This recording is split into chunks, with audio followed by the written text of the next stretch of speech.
देख रहे हैं चलिए वहां खबर जहां, आपके साथ मैं हूं शुभ्रा सुमन। नमस्कार, मैं हूं मनोज मनु। और क्या हाथरस कांड पर सियासत और नेतागिरी भारी पड़ गई है? क्या सियासत के शोर में इंसाफ कहीं गुम हो गया है? क्या प्रशासन की हनक और तानाशाही की भेंट चढ़ गई है हाथरस की बेटी? सीएम योगी आदित्यनाथ ने डैमेज कंट्रोल करने के लिए अब एसपी, डीएसपी और एसएचओ को सस्पेंड कर दिया। ये बड़ी कार्रवाई हुई है। मीडिया को गांव में जाने की परमिशन दे दी गई। राहुल और प्रियंका भी हाथरस पहुंच गए, लेकिन इससे आखिर होगा क्या? क्या इतना करने भर से ही परिवार को इंसाफ मिल जाएगा? वाकई सियासत के शोर के बीच क्या किसी ने ये जानने और समझने की कोशिश की है कि आखिर चार दीवारी में बंद पीड़िता के परिवार पर क्या गुजर रही है? इंडिया न्यूज इंसाफ के इस जंग में पीड़ित परिवार के साथ लगातार खड़ा है। बड़ा सवाल ये है कि हाथरस की पीड़िता को, इस परिवार को इंसाफ कब मिलेगा? अब हाथरस सियासत नहीं, इंसाफ चाहता है।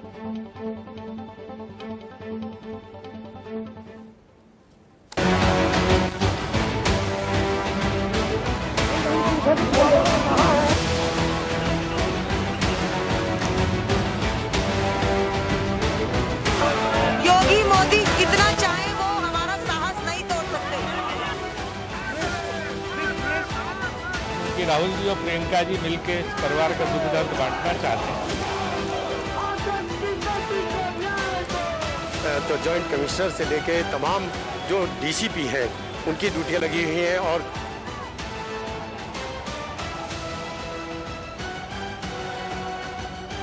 ये पीड़िता के परिवारजन हैं जो मीडिया से लगातार बात करना चाहते थे। हाथरस की लड़ाई पीड़िता को इंसाफ दिलाने से ज्यादा सियासी हो गई है। हाथरस कांड प्रशासन की हनक और तानाशाही की भेंट चढ़ गया। अब बची कुची कसर सियासी पार्टियां पूरी कर देंगी। ये तस्वीरें देखिए, प्रियंका और राहुल गांधी ने एक बार फिर से हाथरस जाने के लिए जमकर बवाल काटा। इस बार उनके साथ 35 सांसद और सैकड़ों कार्यकर्ताओं का हुजूम था। बड़ा सवाल यही है कि क्या इस सियासी नौटंकी से पीड़िता और उसके परिवार को इंसाफ मिल जाएगा?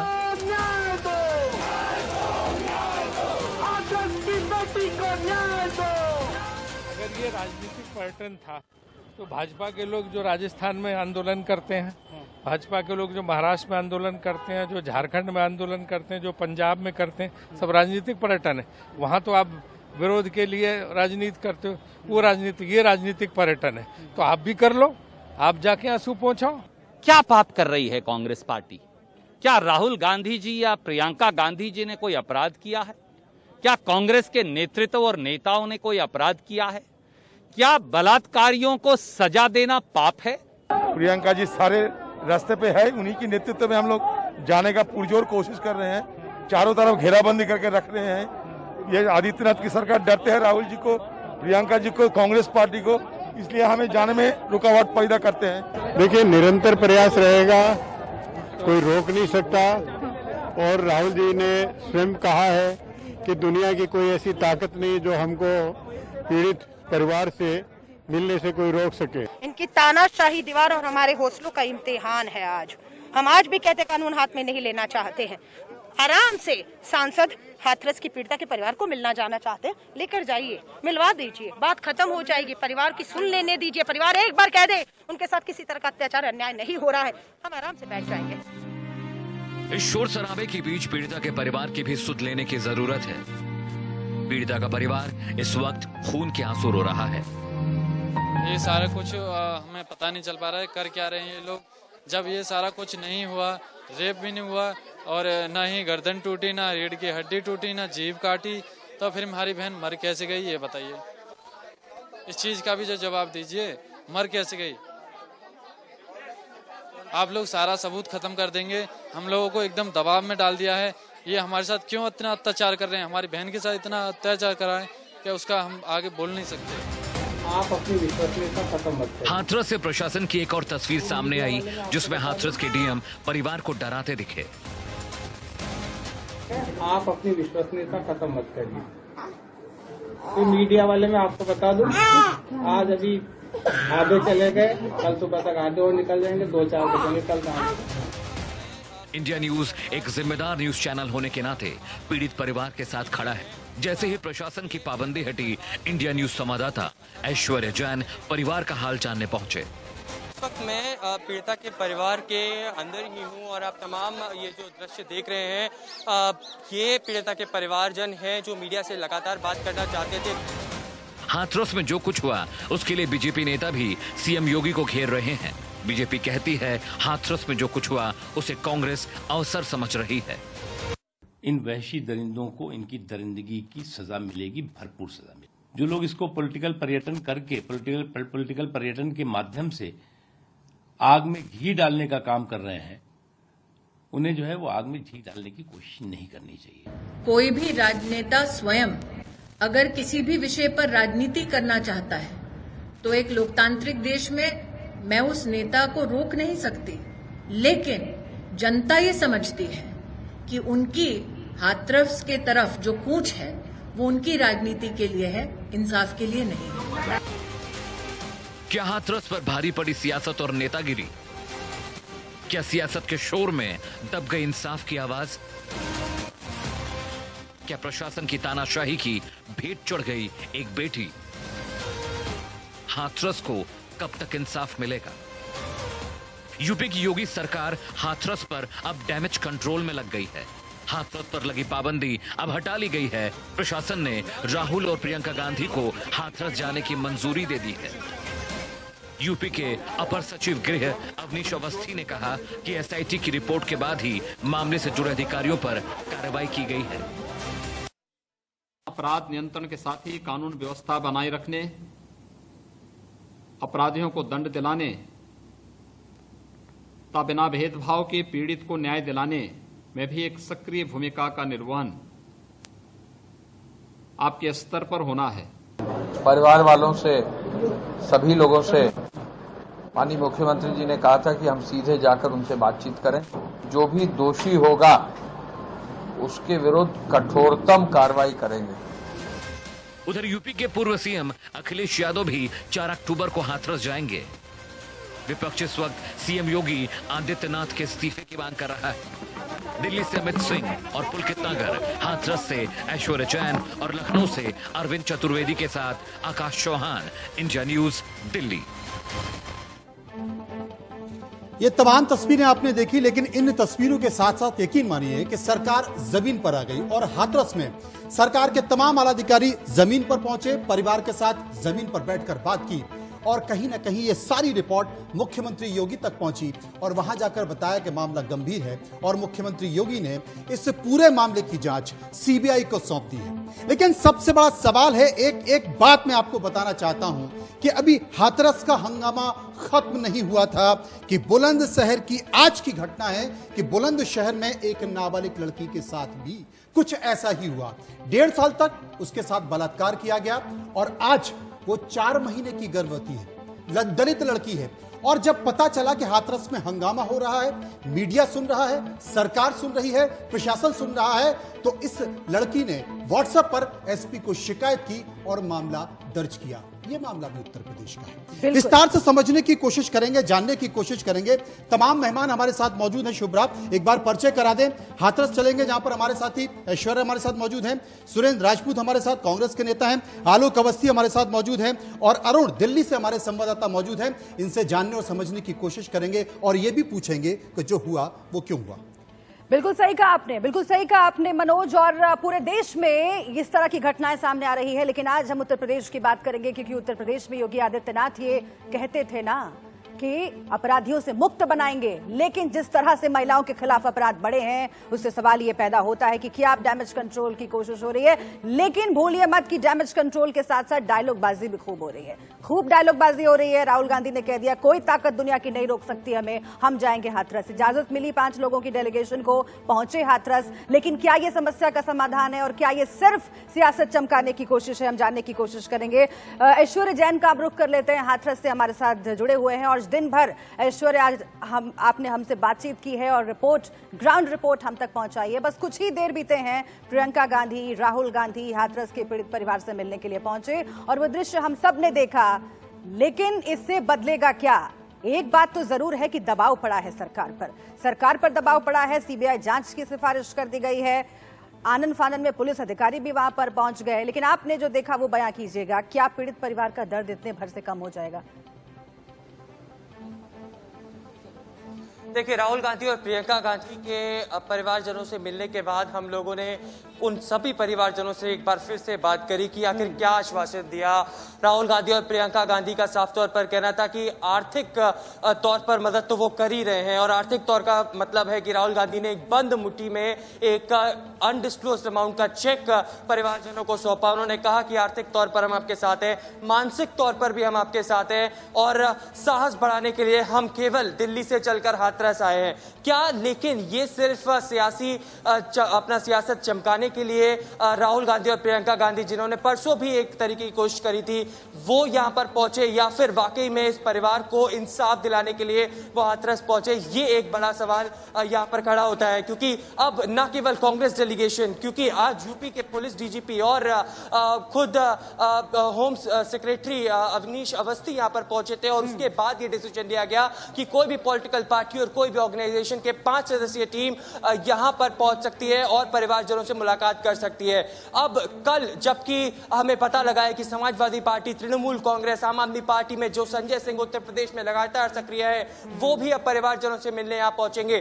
क्या ये जो सीबीआई की जांच योगी आदित्यनाथ ने ऑर्डर करी है, ये सिर्फ ये सियासी घमासान को रोकने की तैयारी है, या फिर वाकई में सीबीआई जांच का मतलब ये है कि अब पीड़ित परिवार को कहीं ना कहीं जो वो लगातार मांग कर रहे थे कि सीबीआई जांच होनी चाहिए? देखिए, विपक्ष बिल्कुल ठीक है आपने, विपक्ष इस बात को लेकर लगातार मांग कर रहा था। वो चाह रहा था कि इस पर कोई बड़ी कार्रवाई होनी चाहिए, क्योंकि तमाम सारे सवाल जवाब अब उत्तर प्रदेश की सरकार से किए जा रहे हैं, प्रशासन से किए जा रहे हैं, और जो आला अधिकारी हैं उनकी भूमिका क्या रही है, उनके बयान क्या रहे हैं, ये सब ने देखा है। इसलिए उत्तर प्रदेश की सरकार को भी लगा कि अब ये पूरा मामला दिल्ली भेजना चाहिए, सीबीआई को भेजना चाहिए, कम से कम विपक्षियों को मौका कम मिलेगा, इसलिए इस तरह की बात की गई। आलोक जी हमारे साथ मौजूद हैं, भारतीय जनता पार्टी के नेता हैं, उनसे मैं जानने समझने की कोशिश करूंगा।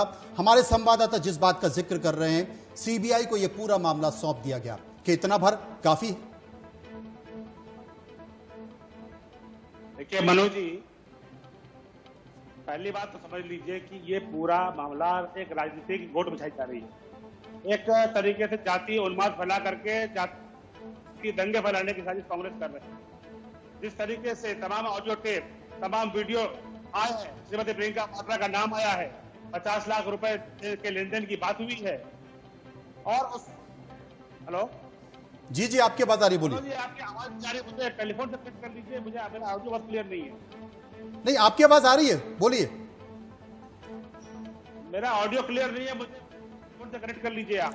ठीक है, कनेक्ट कर लेंगे आपको। सर, पीसीआर से अनुरोध है कि जो भी दिक्कत है ऑडियो में वो को ठीक करवाएं, लेकिन इस बीच हम चल लेते हैं आलोक सुरेंद्र राजपूत के पास। सुरेंद्र राजपूत हमारे साथ जुड़े हुए हैं कांग्रेस पार्टी की ओर से। सुरेंद्र राजपूत जी, आप लोगों को मौका तो खूब मिल गया।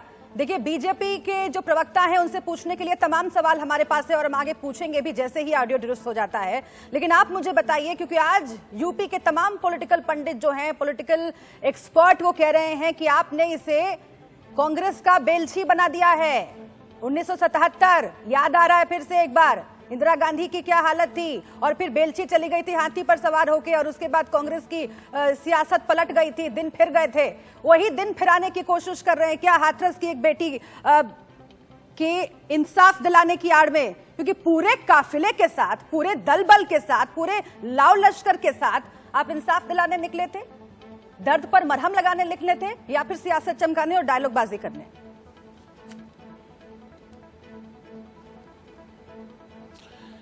अब आपके अपने एक निर्मम विश्लेषण है, हम इसको भी एक धनात्मक ऊर्जा के रूप में लेते हैं। शुभ्रा, आपके अपने विश्लेषण हैं, आपके अपने विश्लेषण आपको मुबारक, मनु के अपने विश्लेषण मनु को मुबारक, और भारतीय जनता पार्टी का अपना विश्लेषण उन्हें मुबारक। लेकिन हम तो एक बात कहते हैं कि हमने जो भी काम किया, हमने दलित परिवार के लड़ाई के लिए किया, इंसाफ के लिए किया, और जिस तरीके से उस बेटी के साथ में अन्याय हुआ, उसके शरीर के साथ में अन्याय हुआ, उसके परिवार के साथ में अन्याय हुआ, अगर उसके साथ खड़ा होना कोई गुनाह है और उसके साथ खड़ा होना कोई राजनीति है, तो निश्चित तौर पर ऐसी राजनीति हम करेंगे और आगे भी करेंगे। सीना ठोक के कह रहे हैं कि आगे भी करेंगे।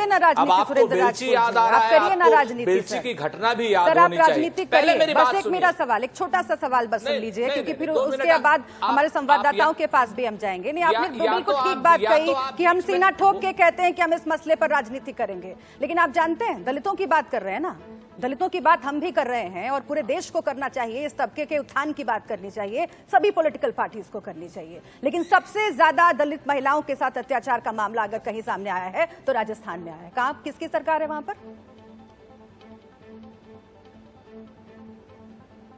ठीक है शुभ्रा जी, मैं आपसे फिर पूरे सविनय कह रहा हूं कि जिस तरीके से आप लोगों को जो निर्मम विश्लेषण करके जिसको बचाना हो बचाइए, आपके अपने जराइम्स हैं, आप अपने आपके वो हैं।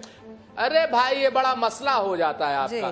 जब आप निर्मम विश्लेषण कर रही हैं तो मैं नहीं बोल रहा हूं ना, और जब मैं अगर निर्मम विश्लेषण आपका करूं तो कृपया करके आप शांत रहिए। पूरा कीजिए, पूरा कीजिए। फैक्ट बता रही थी मैं, आपका भी निर्मम विश्लेषण होगा। आप इस चीज आप कोई आप कोई खुदाई फौजदार नहीं है। बोलिए सर, बोलिए बोलिए, सुन रहे हैं। आप समझिए मेरी बात को, आपको भी आलोचना सुननी पड़ेगी और आलोचना सुनने की आदत डाल लीजिए आप।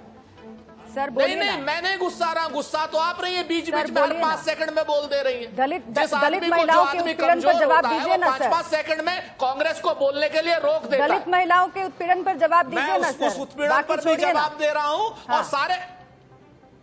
अरे भाई पहले हाँ आप उत्पीड़न पर जवाब लीजिए ना, कौन रोक रहा है आपको?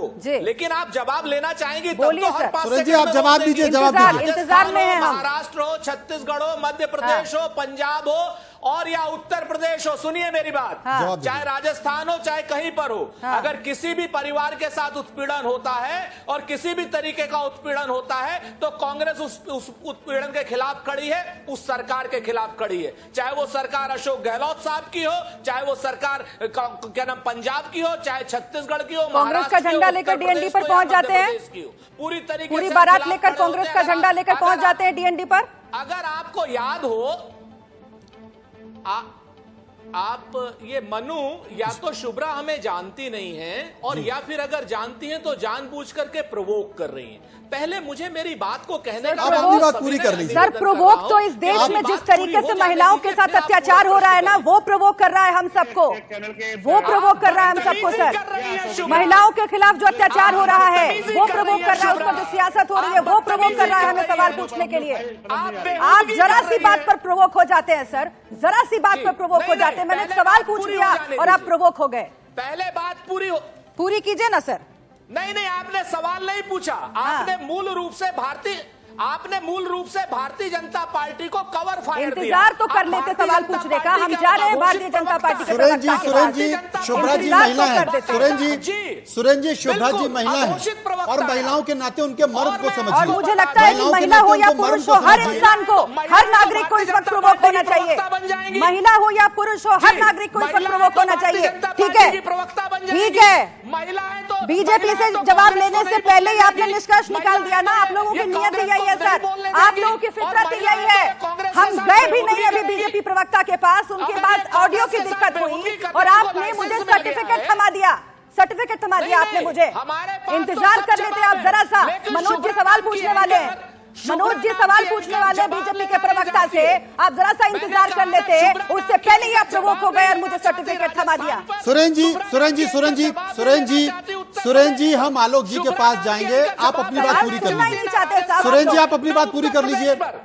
सुरेन जी आप अपनी बात पूरी कर लीजिए, बताइए। नहीं, आप सवाल बीच बीच में पूछेंगे, इस तरीके से बेहुदगी करेंगी तो कौन सवाल करे, जवाब दे पाएगा? आप कर रहे हैं, आप अपनी बात खत्म कीजिए। बेहुदगी आप सुरेन जी आप अपनी बात खत्म कीजिए और हमें आगे भी बढ़ना है। सुरेन जी आप अपनी बात खत्म कर दीजिए, हमें आगे भी बढ़ना है। बात यहीं पर खत्म नहीं होगी, अभी लंबी चलेगी। बात यहीं पर खत्म नहीं होगी, अभी और लंबी चलेगी। सुरेन जी अपनी बात करिए। आप मुझे सर्टिफिकेट दें और मैं अपना मुंह सिल लूं, आप यही चाहते हैं ना? चुप कराना चाहते हैं आप मुझे? मैंने कहा अरे सर्टिफिकेट आपको देने की आवश्यकता नहीं है शुभ्रा, वो सर्टिफिकेट आपके माथे पे लिखा हुआ है कि भारतीय जनता आपके पार्टी माथे पर क्या लिखा हुआ है? सुरेंद्र जी हम विषय से भटक रहे हैं। सुरेंद्र जी हम विषय से भटक रहे हैं। सुरेंद्र राजपूत, सुरेंद्र जी हम विषय से भटक रहे हैं। महिलाओं के विषय पर बात करने के लिए आए हैं, महिलाओं के विषय पर बात करने के लिए आए हैं। आप सर्टिफिकेट बांटते चल रहे हैं। मुझे तमीज मत सिखाइए, तमीज पहले खुद सीख लीजिए। नहीं जानते हैं आप, मैंने कहा ना तमीज मुझे मत सिखाइए, तमीज खुद सीख लीजिए। के पास में जाऊंगी, बीजेपी के प्रवक्ता के पास में जाऊंगी। बहुत हो गया सर, बहुत हो गया, बहुत सुन लिया मैंने और बहुत कह लिया आपने, बहुत सुन लिया मैंने और बहुत कह लिया आपने। आलोक अवस्थी जी, आलोक अवस्थी जी अगला जवाब आप देंगे। आलोक अवस्थी जी अगला जवाब आप देंगे। आलोक अवस्थी जी के पास में जा रही हूँ। बस कीजिए सर, बस कीजिए। इस देश की बेटियां इतना सुनने के लिए नहीं बैठी हैं। इस देश की बेटियां ये सुनने के लिए नहीं बैठी हैं। आलोक अवस्थी जी के पास में जाऊंगी। आलोक अवस्थी जी बताइए मुझे, आलोक अवस्थी जी बताइए मुझे आप कि सबसे पहले आप लोगों ने मीडिया को रोका, सबसे पहले आप लोगों ने मीडिया को रोका, तमाम मीडिया चैनल वहां पर पहुंच गए और ये कहा कि भाई आपने परिवार को ही नजरबंद कर लिया है, परिवार को ही नजरबंद कर लिया है। उसके बाद मजबूरन आपको चुप रहिए सर, सुरेंद्र जी चुप रहिए सर। आप आलोक जी से मैं बात कर रही हूँ, चुप रहिए आप। आलोक जी, मीडिया वालों को आपने रोक लिया जब सबने ये कहा कि भाई पीड़ित परिवार को ही क्यों नजरबंद कर रहे हो, पुलिस बदसलूकी क्यों कर रही है, तो मजबूरन आप लोगों को फिर मीडिया को एंट्री देनी पड़ी। आज राहुल गांधी, प्रियंका गांधी पहुंचे, हम दिन भर दिखाते रहे, पिछली बार भी रोक दिया था यूपी पुलिस ने, बदसलूकी भी की थी। आज भी प्रियंका गांधी की तस्वीरें घूम रही हैं जिससे उत्तर प्रदेश की पुलिस बदसलूकी कर रही है। फिर आप लोगों को उन्हें भी इजाजत देनी पड़ी, 5 लोगों के डेलीगेशन को। आखिर क्यों करा रहे हैं अपनी फजीहत सर, क्यों करा रहे हैं अपनी फजीहत? क्यों आखिर डैमेज कंट्रोल करने की नौबत आई है? आज बेटियों के मामले में इंडिया न्यूज सवाल पूछता रहा है और पूछता रहेगा, और चाहे वो बीजेपी हो, कांग्रेस भी हो, समाजवादी पार्टी हो, बीएसपी हो, कोई भी पार्टी हो, सवाल पूछेंगे हम। जवाब दीजिए आलोक अवस्थी जी। आलोक जी आप तो बोल दीजिए। सुब्रा जी, पहले तो मुझे घनघोर आपत्ति है कि कांग्रेस के प्रवक्ता इस तरीके से अपना आपा खो रहे हैं, ये सर्वथा अनुचित है। क्योंकि अगर सवाल पूछा जा रहा है तो आप जवाब दे दीजिए। आलोक जी बोलिए, बोलिए, आपकी आवाज आ रही है। आवाज आ रही है। क्या कहा आपने? आलोक जी अपना जवाब दीजिए। आप कांग्रेस प्रवक्ता के ऊपर आप मत आरोप लगाइए। ये कह रहा हूँ, मैं बता रहा हूँ कि ये जो अपना जवाब नेता कांग्रेस के आज दोनों वहां पे जो राजनीतिक पर्यटन के लिए गए थे, ये वो राजनीतिक गिद्ध हैं। तो वहां पर एक जानते हैं, वहां पे कांग्रेस का एक भांडा फूटा है। तमाम ऑडियो, तमाम वीडियो जनता में प्रकाशित हुए हैं, जिसमें प्रियंका वाड्रा का नाम आ रहा है। 50 लाख रुपए लेन देन की बात आ रही है। परिवार को ये कहा जा रहा है कि आप गुमराह होकर के मीडिया को बोलिए कि जो है हमारे को जो है व्यवस्था ठीक नहीं है, पुलिस की इजाजत नहीं है। इस तरह की बातें आई हैं। ये एक तरीके का जातीय उन्माद फैला करके जातियों में लड़ाना में चाहते हैं। ये कांग्रेस का इरादा है। कांग्रेस वहां पर नहीं जाती है 12 में, जहां पर 2 दलित बालिकाओं को साथ बलात्कार होता है। वहां के मुख्यमंत्री अशोक गहलोत को शर्म नहीं आती है। वो कहते हैं कि वो तो स्वेच्छा से गई थी, यानी कि नाबालिग बलात्कार हो जाए वो स्वेच्छा से गई थी, क्योंकि उसमें दोषी जो है मुसलमान है। ये जो है टीपू सुल्तान, उनकी बात नहीं करते हैं जो धौलपुर अंदर जो है। मतलब आपका सीधा आरोप ये है ना, आपका सीधा आरोप ये है कि इस घटना को लेकर कांग्रेस रोटियां सेकने की कोशिश कर रही है, इस घटना का राजनीतिक फायदा उठाने की कोशिश कर रही है। जवाब दे दीजिए सुरेंद्र जी।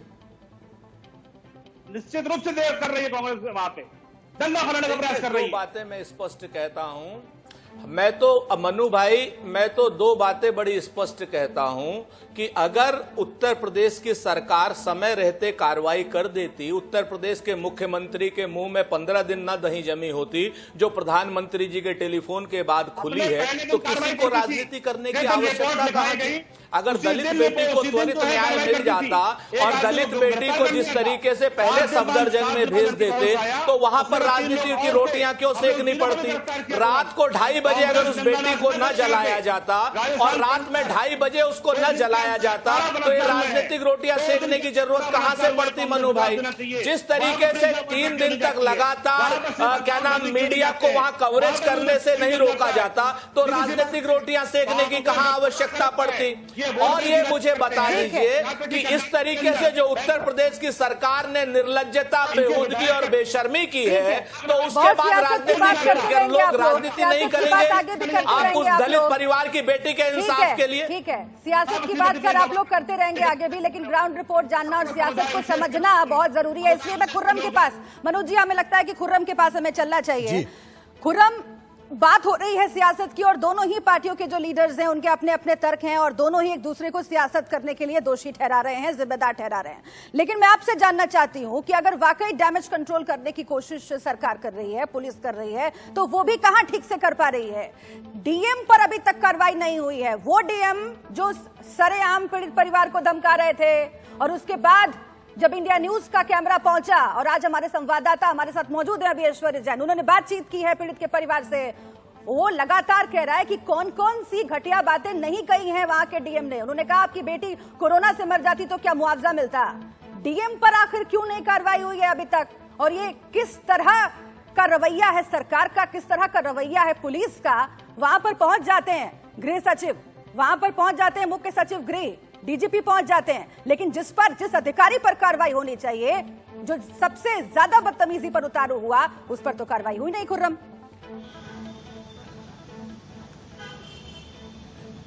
देखिए सवाल कई हैं और राजनीति की बात है तो 2012 सब लोग याद कर लें, चाहे कांग्रेस हो चाहे बीजेपी हो। 2012 में कौन आंदोलन कर रहा था और कौन बैकफुट पर थी, और 2020 में कौन राजनीति कर रहा है और कौन बैकफुट पर है। आपको समझ में आ जाएगा कि राजनीति क्या होती है। सत्ता और विपक्ष अपनी जबान होती है, अपनी बॉडी लैंग्वेज होती है, वो कभी नहीं बदलती। पार्टी कौन सत्ता में कौन विपक्ष हो, बस बात इतनी सी होती है। तो अगर राजनीतिक रोटियां सीखने की बात होती है तो आप याद करिए अखिलेश यादव की रजायम, तो तब कौन ज्यादा था, तब भी टूरिज्म की बात होती थी। तो यानी कि अपोजिशन तब टूरिज्म करता है, ये सत्ता पक्ष लगाती है। खैर हम आते हैं वर्तमान में। हैरानी की बात यह है कि किस तरीके से मीडिया को कवरेज करने से रोका गया, किस तरीके से एडीजी लॉ ऑर्डर साहब साफ बोल देते हैं कि साहब रेप ही नहीं हुआ है। उन्होंने तो रेप की परिभाषा ही बदल दी। उन्होंने कहा वीर नहीं मिले, रेप नहीं हुआ, यानी कि अब जिनको रेप करना वो कॉन्डोम लगा ले, तो रेप करते रहे, कोई दिक्कत नहीं है। अगर यही परिभाषा रेप की है तो डीएम साहब की बात कर लेते हैं। उन्होंने कहा कि शुक्र मनाओ 25 लाख मिल गए, कोरोना से मर जाता तो कुछ नहीं मिलता। खामोश रहो, किससे बात कर रहे हो, मोबाइल छीन लिया जाता है पीड़िता के। जिनको आपको प्रोटेक्ट करना है, जिनको आपको संतावना देना है, उनको आप नजरबंद कर देते हैं, मीडिया से बात नहीं कर सकते हैं। और जब मीडिया बात करने पहुंची तो वहां पर सादी वर्दी खुर्रम आपके पास आएंगे, एक बार सीधे हाथरस चलेंगे। हमारे सहयोगी ऐश्वर्य वहां पर मौजूद है, हमारे सहयोगी ऐश्वर्य वहां पर मौजूद है। दुख की बात यह है कि औसतन करीब 35,000 बलात्कार के मामले होते हैं, जिनमें से 7 से 8,000 बलात्कार की बच्चियां होती हैं शिकार, और 71% मामलों में कार्रवाई नहीं होती है। यह अपने आप में सबसे बड़ा सवाल है। हमने पिछला भी कार्यकाल देखा जिसमें चूड़ियां भेंट की जा रही थी, और हमने यह भी कार्यकाल देखा कि किस तरीके से मामलों को दबाने की कोशिश की जाती है। प्रशासन क्या करता है। आज ही बुलंदशहर की एक लड़की ने शिकायत की है जो 1.5 साल से लगातार बलात्कार का शिकार हो रही है और 4 महीने की गर्भवती। आज उसमें हिम्मत आई है। हिम्मत किस लिए आई है? मीडिया के कारण आई है। हिम्मत किस लिए आई है? विरोध प्रदर्शन के कारण आई है। यह सबसे बड़ा संकट है। ऐश्वर्य के पास चलेंगे। ऐश्वर्य, हम आपसे जानना चाहते हैं, क्या अब तक जो चल रहा है हाथरस में वो ठंडा होगा या जो जारी रहेगा इस पर राजनीति होगी, इस पर तमाम राजनेता वहां आएंगे, रोटियां सेकेंगे। जैसा कि मुख्तार अब्बास नकवी ने कहा है कि विपक्षी पार्टियां आग में घी डालने का काम कर रही हैं। अगर आप उस लड़की के शव में केरोसिन नहीं डालते, पेट्रोल नहीं डालते, तो शायद आज ये घी नहीं डलता। देखिए, और वो जो एशेस हैं, मतलब ये मैं कहूँ कि जहाँ पर पुलिस ने अंतिम संस्कार किया उस युवती का, इस पीड़िता का, वो अभी तक राख उठाई नहीं गई परिवार द्वारा। परिवार अभी तक इस गहरे दुख में है और ये जानने की कोशिश कर रहा है, और बार बार वो कह रहे हैं कि हमें नहीं पता कि क्या वो हमारी बेटी है, क्या वो हमारी बहन का शव है जहाँ पर हम जाएं और उसकी राख उठाएं, और इसीलिए अभी तक उन्होंने वो राख नहीं उठाई है। ये इस समय परिवारजन के हालात हैं और इस तरीके से वो गुस्सा है। जब एसआईटी की प्राथमिक जांच हुई उसके बाद जो रिपोर्ट सबमिट करी गई उत्तर प्रदेश के मुख्यमंत्री को, उसमें यह पता लगा कि इन्वेस्टिगेशन में कहीं ना कहीं फॉल्ट है और इसी वजह से 5 ऑफिसर्स को सस्पेंड किया गया। आज जब उत्तर प्रदेश पुलिस के डीजीपी, उत्तर प्रदेश के मुख्य सचिव यहां पर पहुंचे, उन्होंने 40 मिनट मुलाकात करी और उसके बाद सीधे मुख्यमंत्री आवास पहुंचे और जब उत्तर प्रदेश के मुख्यमंत्री को यहां के हालात बताए, यहां के गंभीरपूर्ण हालात बताए, उत्तर प्रदेश के मुख्यमंत्री ने जरा भी देरी नहीं सबके बीच हमें भूलना नहीं चाहिए, सियासत होती रहेगी, लेकिन प्राथमिकता यह है कि पीड़ित के परिवार को इंसाफ मिले। और पीड़ित का परिवार आज कह रहा है हम अस्थियां उठाने तो जा रहे हैं, लेकिन हमें इस बात का भरोसा नहीं है कि वो हमारी बेटी की अस्थियां हैं। वो कह रहा है कि पता नहीं किसे उस दिन जला दिया गया और हमसे पता नहीं क्या छुपा लिया गया। कर रहे हैं हाथरस मामले की चर्चा इस बात को लेकर भी कर रहे हैं कि फिलहाल ये पूरा मामला सीबीआई को भेज दिया गया है। सीबीआई इस मामले में तमाम पहलुओं पर जांच करेगी, लेकिन सबसे बड़ा सवाल है ये पहला मामला नहीं है, इसके पहले भी कई सारे मामले सीबीआई को गए हैं और उन तमाम मामलों में क्या कुछ हुआ ये भी सीबीआई को जा चुका है। कई सारे सवाल वहां पर उठे हैं। तमिलनाडु के बोलबल्ली बलात्कार केस भी वहां जा चुका है, बनायू केस मामला भी वहां पर गया है और शिमला का गुड़िया रेप केस भी वहां पर गया है। और सबसे बड़ा सवाल है बदायूं मामले में जब सीबीआई ने क्लोजर रिपोर्ट दी तो अदालत ने उसे खारिज कर दिया। तमाम तरह की बातें, लेकिन इन सब के बीच जो सबसे बड़ा सवाल उठ रहा है सरकार के ऊपर, सबसे बड़ा सवाल उठ रहा है आलोक अवस्थी साहब के ऊपर। आलोक साहब, आप मानते हैं देर हो गई, दुरुस्त आने की कोशिश कर रहे हैं कि दुरुस्त आप आ जाएं, लेकिन आप मानते हैं कि देर हो गई?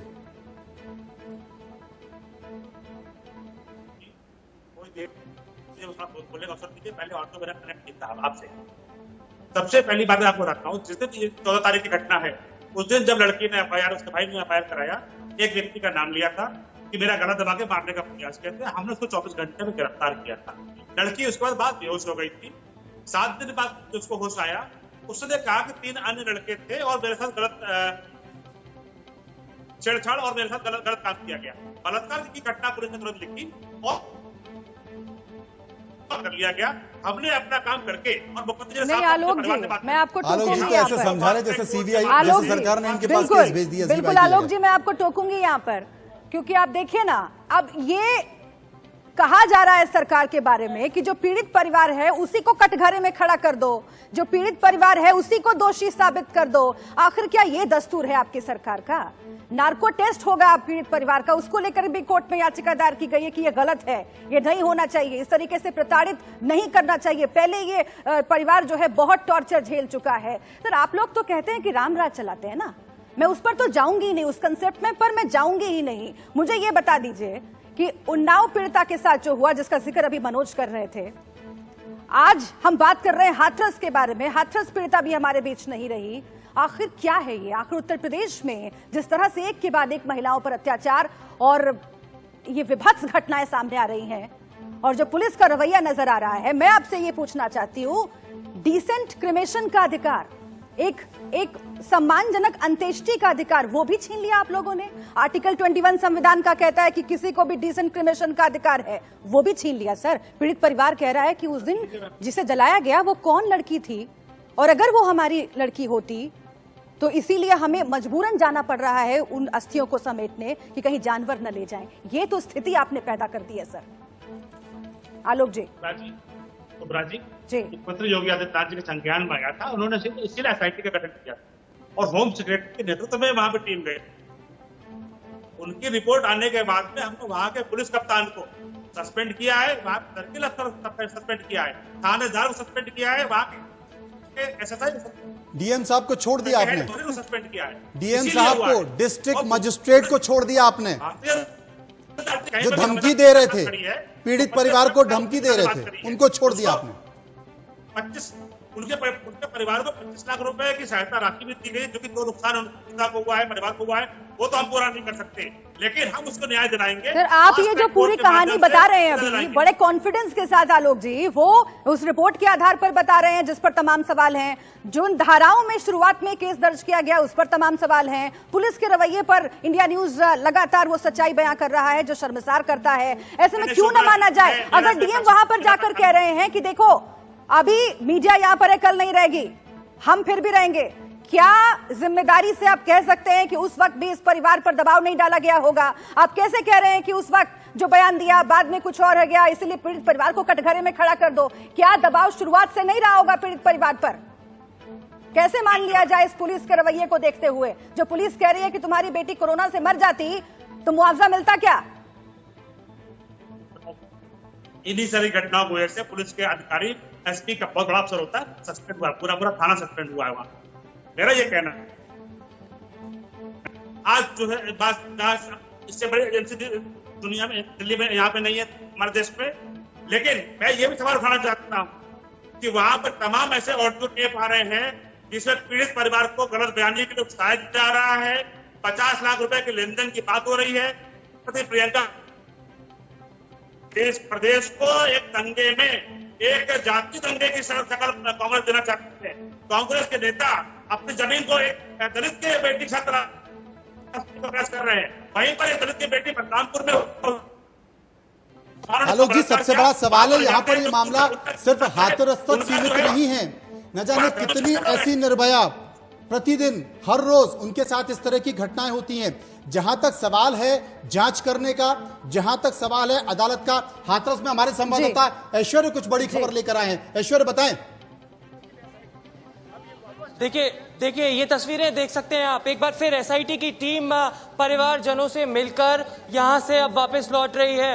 ये वो एसआईटी की 3 सदस्यीय टीम है जिन्होंने लगातार जो जांच करी, 3 दिन तक गांव के अंदर रहे, जब मीडिया को प्रतिबंधित कर दिया था गांव के अंदर जाना। और ये अब तमाम एसआईटी के आला कमान और अफसर दोबारा जब पीड़ित परिवार से मिलने गए, राहुल गांधी और प्रियंका गांधी की मुलाकात करने के बाद और उनसे काउंटर क्वेश्चनिंग करने के बाद अब वापस लौटते हुए लगभग 1 घंटे का समय एसआईटी की टीम ने दोबारा से पीड़ित परिवार के साथ बिताया है। ये क्यों हुआ है अब मैं आपको ये बता देता हूं, क्योंकि जब पहले एसआईटी ने एसओ, सीईओ और तमाम उन अधिकारियों से जिनको सस्पेंड किया गया था उनके स्टेटमेंट्स रिकॉर्ड किए थे, उसके बाद पीड़ित परिवार के परिवारजन से, उनके पिता से भी स्टेटमेंट्स रिकॉर्ड किए थे। लेकिन जब दोबारा काउंटर क्वेश्चनिंग हुई तो स्टेटमेंट चेंज किए गए और इसी के चलते बार बार जो डीएम अधिकारी, डीएम थे और जो एडीएम थे, उन्होंने साफ तौर पर कहा था कि दबाव बनाया जा रहा है। पीड़ित परिवार ने भी कहा था कि दबाव बनाया जा रहा है कि अब स्टेटमेंट बार बार चेंज ना करें। इसको लेकर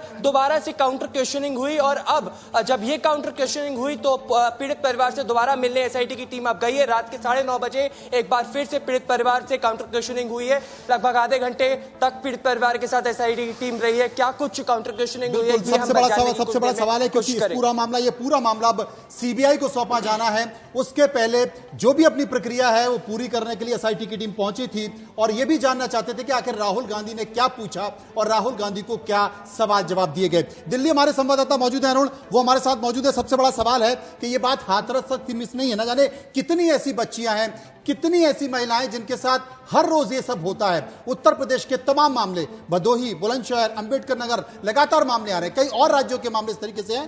3 करोड़ मामले देश की अदालतों में, करीब 3 करोड़ मामले चल रहे हैं। उनमें से 1.5 लाख मामले सिर्फ बलात्कार के हैं, जिन पर तारीख पर तारीख चल रही है। आप कल्पना कीजिए कि क्या स्थिति, क्या हालत होती होगी। दिल्ली में हमारे संवाददाता अरुण हैं। अरुण, अब क्या दिल्ली देख रही है?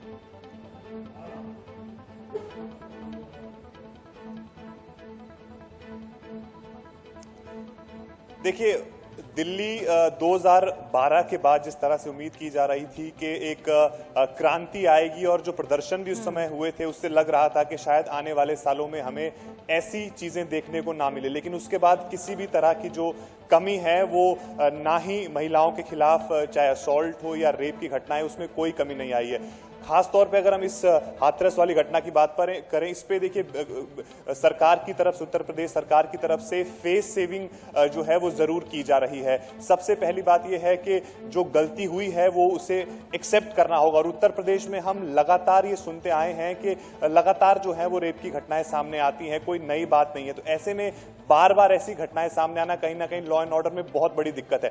उसके बाद उन्होंने जो है डीएसपी, एसपी और जो इंस्पेक्टर है उनको सस्पेंड किया, उसका कोई मतलब मतलब नहीं है, क्योंकि जो घटना हो चुकी है, जो पीड़ित परिवार जिस ट्रॉमा से गुजर रहा है और जो उस लड़की के साथ हुआ है वो हो चुका है, तो उसके बाद आप जो भी एक्शन करेंगे वो छोटे ही लगेंगे। उसके बाद अब आपने सीबीआई को जो है वो मामला दे दिया है, तो कहीं ना कहीं अब जो है फेस सेविंग की बात बीजेपी की तरफ से हो रही है और कांग्रेस में फेस सेविंग की बात हो रही है बीजेपी की तरफ से, और आप कह रहे हैं कि कांग्रेस पार्टी और तमाम दूसरी पार्टियां सियासत भी कर रही हैं। और इसीलिए मैं फिर से एक बार सुरेंद्र राजपूत आपका रुख करती हूँ।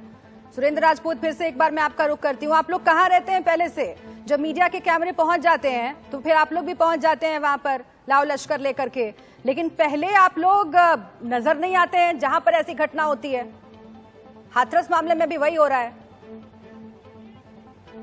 देखिए, ये तो आपकी बात सच है शुभ्रा जी, कि जिस तरीके से जब तक मीडिया के लोग अटेंशन पे नहीं कराते हैं, हम लोगों को नहीं पता चलता है। निश्चित तौर पर ऐसी कोई ना कोई प्रणाली विकसित होनी चाहिए कि पहले हमें पता चले, उसके बाद आपको पता चले। ये बात आपकी अपनी जगह सच है, इसको हम स्वीकार करते हैं और ये मीडिया की ताकत है। और इस ताकत का एक अगर बेजा इस्तेमाल ना हो, सही इस्तेमाल हो, तो निश्चित तौर पर चीजें बदलेंगी। अब मैं आपसे एक दो बातें और कहता हूं कि 2012 में जिस समय निर्भया का केस हुआ था, सभी लोग थे, मनु भाई भी थे, आप भी थे, तो आप लोगों ने उस वक्त आंसरेबल थे सीएम और पीएम, शीला दीक्षित जी और डॉक्टर मनमोहन सिंह। पूरी मीडिया ने, पूरी भाजपा ने, पूरे सब लोगों ने सीएम और पीएम से जवाब मांगा। लेकिन हाथरस में क्या कर रहे हैं आप सब लोग भी और पूरा का पूरा सभी लोग क्या कर रहे हैं कि डीएम और एसपी से जवाब मांग रहे हैं। तो ऐसा नहीं है सुरेश जी, ऐसा नहीं है। हम सरकार से भी जवाब मांग रहे हैं, मुख्यमंत्री से भी जवाब मांग रहे हैं, तमाम तथ्यों को सामने रख रहे हैं। और शायद यही एक कारण है कि अधिकारियों को सस्पेंड किया गया है, इस पूरे मामले को सीबीआई को भेजा गया है। वक्त का अभाव है। जवाब आप भी मांगते रहेगा सुरेंद्र जी, जवाब आप भी मांगते रहेगा, क्योंकि विपक्ष की बहुत बड़ी भूमिका होती है। जमीन पर उतरा कीजिए। बहुत अच्छा लगा आप लोगों को जमीन पर देके, बहुत शुक्रिया आप सभी का इस चर्चा में शामिल होने के लिए। आज चलिए वहां खबर जहां में इतना ही, लेकिन हम लगातार हाथरस की पीड़िता की आवाज उठाते रहेंगे और देश में जहां कहीं भी इस तरह के अपराध हो रहे हैं, सबसे पहले सवाल पूछेगा इंडिया न्यूज और इसी तरीके से आपको अपडेट करता रहेगा, इसी तरीके से आपको अवेयर करता रहेगा।